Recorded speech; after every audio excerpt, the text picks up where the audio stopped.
È la partita di ritorno del primo turno di Coppa Italia tra Calcio Padova femminile e Virtus Padova. Il derby padovano ritorna dopo il 4-3 con cui le biancoscudate hanno vinto all'andata al Bassanello, una partita pazza.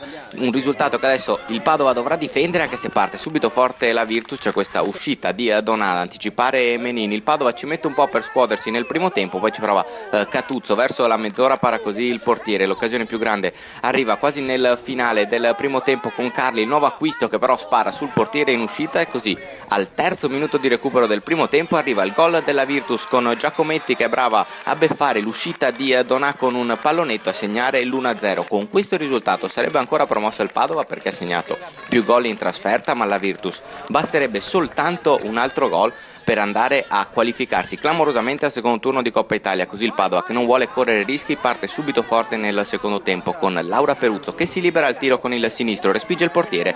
Per Claudia Ferrato sembrerebbe un gioco da ragazzi segnare, invece il bomber sbaglia il tap-in da 2 metri. Ancora Laura Peruzzo, scatenata, fugge in contropiede, entra in area, poi con il sinistro calcia fuori. Il Padova cerca insistentemente il pareggio, ci prova anche Marta Michelon, ma oggi sembra insuperabile Dettadi, il portiere della Virtus Padova, e così le biancazzurre vanno vicinissime al colpaccio verso la mezz'ora del secondo tempo. Bellissima questa triangolazione tra Gioffre e Menin, bravissima Martina Donà ad anticipare il centravanti ospite in uscita, e così a 10 minuti dalla fine arriva il pareggio del Padova con Arianna Catuzzo servita da un filtrante di Anna Carli.